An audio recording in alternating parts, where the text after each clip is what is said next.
मेरे नाल मौजूद ने एडमिरल रिटायर्ड जावेद इकबाल साहब, रहनुमा ने तहरीके इंसाफ दे। इन्हां दे नाल अगली सीट ते तशरीफ रखते हैं राणा नवीद इकबाल साहब। इन्हां दा ताल्लुक है इलैक्ट्रॉनिक मीडिया नाल। ते तीसरी सीट ते साडे नाल मौजूद ने एक नौजवान शायर अहमद हमाद साहब, नौजवानों की नुमाइंदगी कर रहे हैं। गलबात शुरू करते हैं एडमिरल साहब तो। एडमिरल साहब यह फरमाओ कि कायद आज़म मुहम्मद अली जिन्ना होरां दे पाए दा कोई भी सियासतदान अज तक सानू नजर ही नहीं आया। ਇਹਦੇ ਪਿੱਛੇ बुनियादी वजह की है? बुनियादी वजह छे है जी कि खुद कायद आज़म ने अपनी हयाती दे विच ये कहा सी कि मेरी जेब च खोटे सिक्के ने ते जेड़ी नस्ल दर नस्ल ਜਿਹੜੀਆਂ ਸਾਡੀਆਂ ਵੈਲਿਊਜ਼ ਨੇ ਜਿਹੜੀਆਂ ਟਰਾਂਸਫਰ ਹੁੰਦੀਆਂ ਨੇ, ਜਿਹੜੀ ਰਵਿਸ਼ ਰਵਈਏ ਤੇ ਜਿਹੜੀਆਂ ਇਕਦਾਰ ਨੇ ਉਹ ਜਿਹੜੇ ਨੇ ਇੱਕ ਤੋਂ ਦੂਜੀ ਨਸਲ 'ਚ ਜਾਂਦੇ ਨੇ, ਉਹ ਅਨਫੋਰਚੂਨੇਟਲੀ ਬਦਕਿਸਮਤੀ ਦੇ ਨਾਲ ਉਹ ਨਸਲਾਂ ਜਿਹੜੀਆਂ ਸੀ ਉਹ ਆਪਣੀ ਜ਼ਿੰਮੇਵਾਰੀ ਪੂਰੀ ਨਾ ਕਰ ਸਕੀਆਂ। ਤੇ ਹੁਣ ਤੁਸੀਂ ਮੈਨੂੰ ਦੱਸੋ ਨਾ ਕਿ ਅਗਰ ਇੱਕ ਕੇਕ ਬਣਾਇਆ ਜਾਵੇ, ਅਸੀਂ ਸਾਰੇ ਮਿਲ ਕੇ ਕੇਕ ਬਣਾਈਏ, मैं गंदे अंडे पावा, तुसी गंदी चीनी पाओ, ए गंदे घी पान, उधरों गंदा खमीर आ जाए तो चंगा पीस कित्थों आएगा? ये सारे जिहड़े सी कायद आज़म के बाद गंदे अंडे सी और इन्हां ने एक गंदा केक बनाया जिहदी शक्ल ये है कि अज अद्धा केक रह गया। तो हुण सानू एक उम्मीद है कि जिहड़ा 30 अक्तूबर नूं इमरान खान साहब जिहड़ा मीनारे पाकिस्तान से खड़ा होकर अपने आने वालियां जिहड़ियां साडियां नस्लां ने उन्होंने खाब की जी ताबीर जी कि 63.5 साल के हुक्मराना ने वो खाब चिकना चूर कर देते, तोड़ देते, भन देते और खूह खाते किए। तो हुण एक जिहड़ा उस रास्ते का मुसाफिर है इमरान खान, वो असी उम्मीद करते हैं कि वो उहदे उपर पूरा उतरन की कोशिश करेगा। वरना जे तुसी मैनू पुछो कि मेरी नस्ल जिहड़ी है वो तो मैं समझना कि साडी जनरेशन फेल्ड जनरेशन है।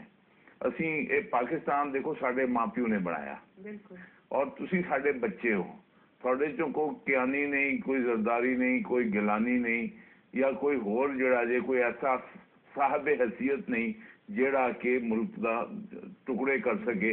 तो फिर अगर मुल्क टुट भज गया जे, अगर खिड़कियां दरवाजे ते रोशनदान टुट गए ने, तो इस मुल्क का बेड़ा गन किहने कीता? या मैं कीता या मेरे वड्डे भरा कीता या मेरे छोटे भरा कीता। ते असीं ते थोड़े हल देखते हैं वो जिहड़ा अल्लामा इकबाल फरमाते हैं कि जवानों को पीरों का उस्ताद कर। ते असीं ये करते हैं और दुआ करते हैं कि अल्लाह ताला इमरान खान की जिहड़ा नज़रिया है जिहड़ा बार बार कहते हैं कि मैनू इकबाल की बड़ी देर बाद समझ आई और बड़ी देर बाद समझ इस वास्ते आया कि बगैर पूरा ईमान समझण दे इकबाल की समझ नहीं आ सकती। तो असीं दुआ करते हैं कि ये उही इकबाल है जिन्हें कायदे आज़म नूं चिट्ठी लिख के जिहड़ा सी वो वापस बुलाया सी और ये उही इकबाल है जिहदे मुतल्लक 23 मार्च 1940 नूं जिले कायदे आज़म से करारदाद पास हो गई तो हजरत कायदे आज़म उन्होंने मज़ार से आए और क्या कि अज इकबाल अगर जीना हुंदा तो खुश हुंदा। तो ये गल्लां जिहड़ियां ने बड़ियां दुख भरियां ने, लेकिन ये है कि साडी जिहड़ी जाती हवस जाती लालच जिहड़ा जे उन्हें जिहड़ा जे कौमां तज बनदियां जे अपनी जात नूं पिछे रखिया जावे ते वो मनफी कीता जावे। वो कहंदा ना कि वो असी सारे हुण बुरे ही लभदे हैं। वो कहंदा कि बुरा बंदा मैं लभण चलिया बुरा ना लभे कोई, अपने अंदर झाती मारी मेरे तो बुरा ना कोई। वो जिहड़ा जे वो गल खत्म हो गई है। तो मैनू उम्मीद है कि जिहड़े साडे बच्चे ने, जिहड़े यंगस्टर ने, खसूसन जिहड़े टीनएजर ने, वो उन्हां दियां हड्डियां 250 साल की गुलामी नहीं है और साडियां हड्डां दे विच जिहड़ा गुलामी दे प्लेटलेट हैगे ने, ये यंगस्टर दा डेंगी बुखार इन्हां प्लेटलेट गुलामी नूं खा जाएगा। तो फिर शायद कोई उम्मीद है, चंगी गल होवे। तेरी उम्मीद तो करनी चाहिए। नवीद साहब, ईमान की गल करिए तो साडे ईमान की पुख्तगी कोई नहीं है, ठीक है। कौम के अंदर इतिहाद कोई नहीं है। तो जिथे तक गल है तंजीम की, दूर दूर तक किधरे तंजीम का नामो निशान नहीं है, ठीक है। असी कैसी कौम आ कि अपने जिहड़ा ग्रेट लीडर है साडा ओहदे दिते हुए जिहड़े असूल ने ओहदे दसे हुए असूलों से असी चल ही नहीं सकते।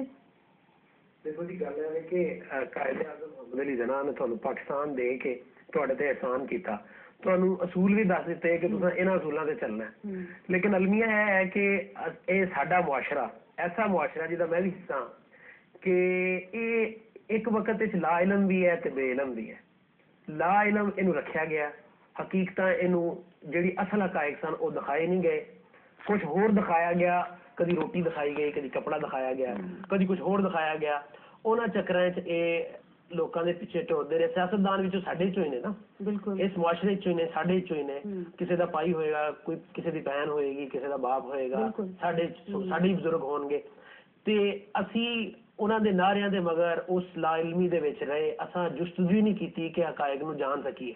ਬੇਇਲਮ ਅਸੀਂ ਖੁਦ ਰਹੇ।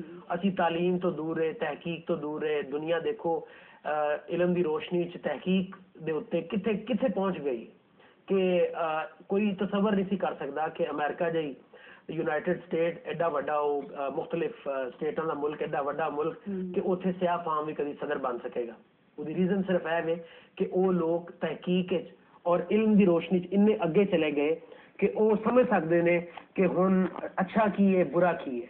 ਸਾਡਾ ਇਹੀ ਪ੍ਰੋਬਲਮ ਹੈ। ਅਸੀਂ ਯਕੀਨ, ਡਿਸਿਪਲਿਨ, ਨਜ਼ਮੋ ਜ਼ਬਤ, ਇਹ ਬਹੁਤ ਦੂਰ ਦੀਆਂ ਗੱਲਾਂ ਨੇ।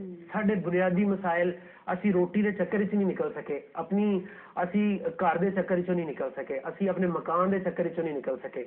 ਉਹ ਕਦੀ ਉਹ ਮੁਆਸ਼ਰਾ ਤਰੱਕੀ ਨਹੀਂ ਕਰ ਸਕਦਾ ਜਿਹੜਾ ਤਾਲੀਮ ਨੂੰ ਬਿਲਕੁਲ ਪਸੇ ਪੁਸ਼ਤ ਡਾਲ ਦੇ ਔਰ ਉਹਦੇ ਵਾਸਤੇ ਸਿਰਫ ਢਿੱਡ ਭਰਨਾ ਹੀ ਸਾਰਾ ਕੁਝ ਰਹਿ ਜਾਏ। ਔਰ ਸਾਡੇ ਹਾਂ ਸਭ ਤੋਂ ਕਾਇਦੇ ਆਜ਼ਮ ਨੇ ਕਿਹਾ ਸੀ ਯਕੀਨ ਮੁਹਕਮ। ਯਕੀਨ ਕਿਸ ਚੀਜ਼ ਦਾ, ਕਿਹਦਾ ਨਾਂ ਹੈ? ਯਕੀਨ ਅੱਲਾ ਦੀ ਜ਼ਾਤ ਹੈ, ਯਕੀਨ ਆਪਣੀ ਜ਼ਾਤ ਤੇ, ਔਰ ਯਕੀਨ ਸਾਰੇ ਉਸ এনवायरमेंट ਤੇ ਜਿਹੜਾ ਅੱਲਾਹ ਪਾਕ ਨੇ ਤੁਹਾਨੂੰ ਪਾਕਿਸਤਾਨ ਦੀ ਸੂਰਤ ਵਿੱਚ ਕਾਇਦੇ ਆਜ਼ਮ ਨੂੰ ਵਸੀਲਾ ਬਣਾ ਕੇ ਦਿੱਤਾ। ਤੁਸੀਂ ਯਕੀਨ ਜਦੋਂ ਛੱਡ ਦਿਓਗੇ ਹਰ ਚੀਜ਼ ਤੇ, ਤੁਸੀਂ ਕਹੋਗੇ ਰੋਟੀ ਨਾ ਮਿਲੀ ਮੈਂ ਮਰ ਜਾਣਾ।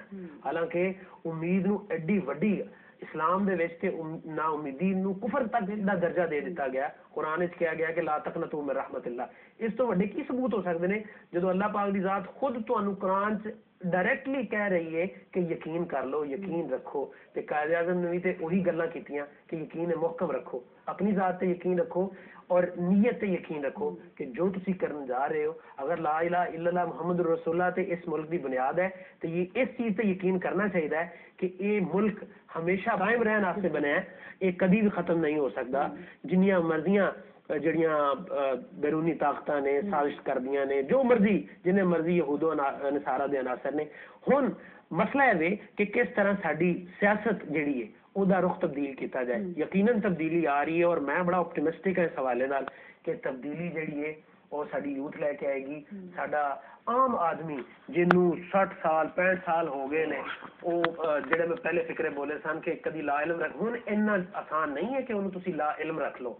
ਹੁਣ ਇੰਨਾ ਆਸਾਨ ਨਹੀਂ ਹੈ। ਜਦੋਂ ਸਾਨੂੰ ਤੇ ਸਾਡੇ ਹਕੂਕ ਦਾ ਹੀ ਨਾ ਪਤਾ, ਇਨਸਾਨੀ ਹਕੂਕ ਤੇ ਬਹੁਤ ਦੂਰ ਦੀ ਗੱਲ ਹੈ। ਸਾਨੂੰ ਤੇ ਇਹ ਨਹੀਂ ਪਤਾ ਸੀ ਕਿ ਇਨਸਾਨ ਦੇ ਅਲਿਫ ਦੇ ਹਕੂਕ ਵੀ ਹੁੰਦੇ ਨੇ ਕੋਈ। ਤੇ ਅਸੀਂ ਹੁਣ ਉਹ ਵਕਤ ਬਿਲਕੁਲ ਗੁਜ਼ਰ ਗਏ ਨੇ ਜਦੋਂ ਤੁਸੀਂ ਲਾ ਇਲਮ ਰੱਖ ਕੇ, ਜਦੋਂ ਤੁਸੀਂ ਮੁਖਤਲਿਫ ਜਿਹੜੇ ਨੇ ਉਹ ਪੋਸਟਰ ਲਾ ਕੇ, ਇਸ਼ਤਿਹਾਰ ਚਲਾ ਕੇ, ਨਾਰੇ ਲਾ ਕੇ ਜਿਹੜਾ ਤੁਸੀਂ ਇਹਨਾਂ ਨੂੰ ਬੇਵਕੂਫ ਬਣਾ ਲਓ। ਮੀਡੀਆ ਦਾ ਆਪਣਾ ਕੰਟਰੀਬਿਊਸ਼ਨ ਬਹੁਤ ਜ਼ਿਆਦਾ ਨਾ। ਬਿਲਕੁਲ ਮੀਡੀਆ ਨੇ ਉਹ ਐਡਾ ਪੋਜ਼ਿਟਿਵ ਰੋਲ ਪਲੇ ਕੀਤਾ ਹੈ ਔਰ ਇੰਨਾ ਪੁਰ ਉਮੀਦ ਆ ਮੈਂ ਇਸ ਚੀਜ਼ ਤੋਂ ਕਿ ਮੀਡੀਆ ਨੇ ਜਿਹੜੀ ਤਬਦੀਲੀ ਕੀਤੀ ਹੈ, ਸ਼ਾਇਦ ਅੱਲਾਹ ਪਾਕ ਨੇ ਮੀਡੀਆ ਤੋਂ, ਔਰ ਮੀਡੀਆ ਲਈ ਵੀ ਸਾਰੇ ਜ਼ਾਹਰ ਹੈ ਸਾਡੇ ਭੈਣ ਭਰਾ ਇਨਸਾਨ ਹੀ ਨੇ, ਉਹਨਾਂ ਤੋਂ ਜਿਹੜੀ ਤਬਦੀਲੀ ਲੈ ਕੇ ਆਈ ਹੈ ਔਰ ਇਨਸ਼ਾਅੱਲਾ ਉਹ ਤਬਦੀਲੀ ਜਿਹੜੀ ਹੈ ਉਹ ਪਾਕਿਸਤਾਨ ਦੀ ਖੁਸ਼ਹਾਲੀ ਦਾ ਸਬਬ ਬਣੇਗੀ ਇਨਸ਼ਾਅੱਲਾ ਤਾਲਾ।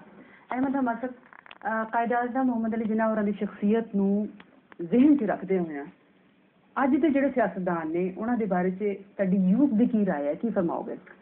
मैं तो जानना वा कि कायदे आजम के बारे दो तीन बड़िया अहम किताबां ने जिन्हों का जिक्र करने तो बगैर असी कायदे आजम के करैक्टर के बारे कुछ राय नहीं कायम कर सकते।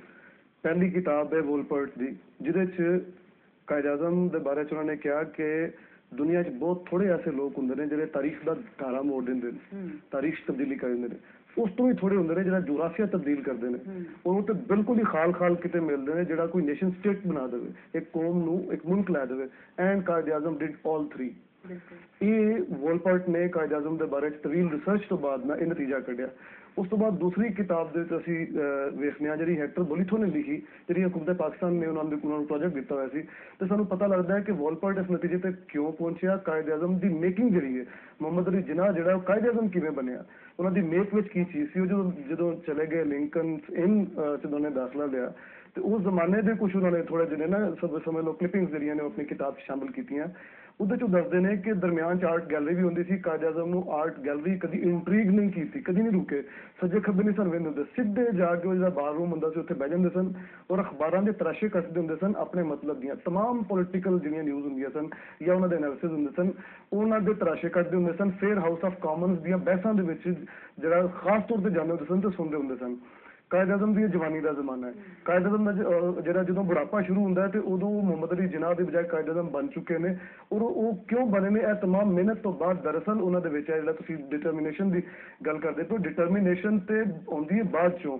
ਸਭ ਤੋਂ ਪਹਿਲਾਂ ਤਾਂ ਗੱਲ ਹੈ ਕਿ ਕਾਇਦ ਆਜ਼ਮ ਸਾਹਿਬ ਦਾ ਜਿਹੜਾ ਕਿਰਦਾਰ ਸੀ, ਕਿਆ ਉਹਦੇ ਬਾਰੇ 'ਚ ਗੈਰ ਲੋਕ ਜਿਹੜੇ ਨੇ ਉਹ ਗਵਾਹੀ ਨਹੀਂ ਸਨ ਦਿੰਦੇ ਕਿ ਉਹ ਇਨਕਰਪਟੇਬਲ ਹੈ ਔਰ ਅਨਪਰਚੇਜ਼ੇਬਲ ਹੈ। ਹੀ ਵਾਜ਼ ਇਨ ਨਨਸ ਪਾਕਟ, ਕਿਸੇ ਕੋਈ ਬੰਦਾ ਉਹਨੂੰ ਖਰੀਦ ਨਹੀਂ ਸੀ ਸਕਦਾ। ਡਟ ਗਿਆ ਤੇ ਡਟ ਗਿਆ। ਜਿਵੇਂ ਉਹ ਮਾਈਨਰ ਵੂਮਨ ਐਕਟ ਸੀ ਤੇ ਸਾਰੇ ਹਿੰਦੁਸਤਾਨ ਦੇ ਉਲਮਾ, ਫੁਕਾਹਾ ਔਰ ਪੋਲੀਟੀਸ਼ੀਅਨਸ ਸਾਰੇ ਇੱਕ ਸਾਈਡ ਦੇ ਸਨ, ਹਜ਼ਾਰਾਂ ਦੀ ਤਾਦਾਦ 'ਚ। ਕਾਇਦ ਆਜ਼ਮ ਸਾਹਿਬ ਕੋਈ 600-700 ਲੋਕ ਹੋਣਗੇ, ਉਹਨਾਂ ਦੇ ਵਿੱਚ ਕਾਇਦ ਆਜ਼ਮ ਸਾਹਿਬ ਸਨ। ਤੇ ਉਹਨਾਂ ਨੇ ਕਿਹਾ ਕਿ ਮੈਂ ਚੂੰਕਿ ਇਹਦੇ ਖਿਲਾਫ ਹਾਂ ਲਿਹਾਜ਼ਾ ਮੈਂ ਤੇ ਸਾਈਨ ਕਰਾਂਗਾ। ਬੰਦੇ ਨੇ ਆਖਿਆ ਕਿ ਤੁਹਾਡਾ ਐਡਾ ਵੱਡਾ ਵੋਟ ਬੈਂਕ ਹੈ, ਉਹਨੂੰ ਪਤਾ ਲੱਗੇਗਾ ਕਿ ਤੁਸੀਂ ਮਜ਼ਹਬੀ ਮਸਲਾ ਛੇੜ ਬੈਠੇ ਹੋ ਤੇ ਉਹ ਜਿਹੜਾ ਮਜ਼ਹਬੀ ਵੋਟ ਹੈ ਤੁਹਾਡਾ ਉਹ ਸਾਰਾ ਤੁਸੀਂ ਗਵਾ ਬੈਠੋਗੇ। ਉਹਨਾਂ ਨੇ ਕਿਹਾ ਕਿ ਚੂੰਕਿ ਮੈਨੂੰ ਦੁਰਸਤ ਸਮਝਣਾ ਵਾ ਲਿਹਾਜ਼ਾ ਮੈਂ ਇਹਦੇ ਤੇ ਝੂਠ ਨਹੀਂ ਬੋਲ ਸਕਦਾ। ਨਬੀ ਕਰੀਮ ਸੱਲੱਲਾਹੁ ਅਲੈਹਿ ਵਸੱਲਮ ਨੂੰ ਜਦੋਂ ਨਬੂਵਤ ਮਿਲੀ 40 ਸਾਲ 'ਚ, ਉਦੋਂ ਦੁਸ਼ਮਣ ਵੀ ਜਿਹੜੀ ਗਵਾਹੀ ਦਿੰਦੇ ਹੁੰਦੇ ਸਨ, ਉਹ ਸਨ ਕਿ ਝੂਠ ਨਹੀਂ ਬੋਲਦਾ। ਉਹਨਾਂ ਨੇ ਕਰੈਕਟਰ ਨਾਲ ਸਾਬਤ ਕੀਤਾ ਕਿ ਇਸ ਬੰਦੇ ਦੇ ਉੱਤੇ ਯਕੀਨ ਲਾਉਣਾ ਜਿਹੜਾ ਇਹ ਕੋਈ ਨੁਕਸਾਨ ਦਾ ਸੌਦਾ ਨਹੀਂ ਹੋਏਗਾ। ਕਾਇਦ ਆਜ਼ਮ ਮੌਜੂਦਾ ਜਿਹੜੇ ਸਿਆਸਤਦਾਨ ਨੇ ਉਹਨਾਂ ਬਾਰੇ ਜੀ, ਉਹਨਾਂ ਇਹ ਵੇਖੋ ਨਾ, ਇਹ ਖੂਬੀਆਂ ਨੇ ਕਾਇਦ ਆਜ਼ਮ ਦੀਆਂ ਕਿ ਉਹਨਾਂ ਦੇ ਬਾਰੇ 'ਚ ਵੀ ਦੁਸ਼ਮਣ ਕਹਿੰਦੇ ਸਨ ਕਿ ਝੂਠ ਨਹੀਂ ਬੋਲਦਾ ਔਰ ਦੁਸ਼ਮਣ ਕਹਿੰਦੇ ਸਨ ਕਿ ਬੜਾ ਡਿਟਰਮਿੰਡ ਹੈ ਔਰ ਕਰਪਟ ਨਹੀਂ ਕੀਤਾ ਜਾ ਸਕਦਾ, ਉਹ ਪਰਚੇਜ਼ ਨਹੀਂ ਕਰ ਸਕਦਾ ਉਸਨੂੰ। ਤੇ ਕਿਆ ਸਾਡੇ ਮੌਜੂਦਾ ਸਿਆਸਤਦਾਨ, ਜਿਹੜੀ ਤੀਸਰੀ ਨਸਲ ਹੈ ਸਾਡੀ ਸਿਆਸਤਦਾਨਾਂ ਦੀ, ਜਿਹੜੇ ਅੱਜ ਕੱਲ੍ਹ ਇੰਡਕਟ ਹੋ ਰਹੇ ਨੇ ਕੌਮੀ ਮੰਜ਼ਰਨਾਮੇ ਤੇ, ਕਿਆ ਉਹਨਾਂ ਦੇ ਬਾਰੇ 'ਚ ਕਿਹਾ ਜਾ ਸਕਦਾ ਹੈ ਕਿ ਉਹ ਪਰਚੇਜ਼ ਨਹੀਂ ਕੀਤੇ ਜਾ ਸਕਦੇ? ਕਿਆ ਉਹਨਾਂ ਦੇ ਬਾਰੇ ਕਿਹਾ ਜਾ ਸਕਦਾ ਕਿ ਉਹ ਕਰਪਟ ਨਹੀਂ ਕੀਤੇ ਜਾ ਸਕਦੇ? ਕਿਆ ਉਹਨਾਂ ਨੂੰ ਇਹ ਪਤਾ ਕਿ Washington post, New York, London Times, daily mirror, ਇਹਨਾਂ ਤਮਾਮ ਅਖਬਾਰਾਂ 'ਚ ਕੀ ਛਪਦਾ ਪਾਕਿਸਤਾਨ ਦੇ ਬਾਰੇ 'ਚ ਜਾਂ ਪਾਕਿਸਤਾਨ ਦੇ ਵਿੱਚ ਕੀ ਛਪਦਾ? ਕਿਆ ਉਹ ਰੋਜ਼ਾਨਾ ਪੜ੍ਹਦੇ ਨੇ? ਕਿਆ ਉਹ ਇੰਨੀ ਮਿਹਨਤ ਕਰਦੇ ਨੇ? ਮੈਨੂੰ ਤਾਂ ਮਾਜ਼ਰਤ ਦੇ ਨਾਲ ਕੋਈ ਬੰਦਾ ਐਸਾ ਨਜ਼ਰ ਨਹੀਂ ਆਉਂਦਾ। ਹਾਂ, ਅਲਬੱਤਾ ਇਹ ਜ਼ਰੂਰ ਹੈ ਕਿ ਜਿਹੜੀ ਸਾਡੀ ਯੂਥ ਹੈ ਉਹ ਇਨਕੁਇਜ਼ਿਟਿਵ ਹੋ ਗਈ ਹੈ, ਉਹ ਕੁਐਸਚਨ ਕਰਦੀ ਹੈ ਹੁਣ।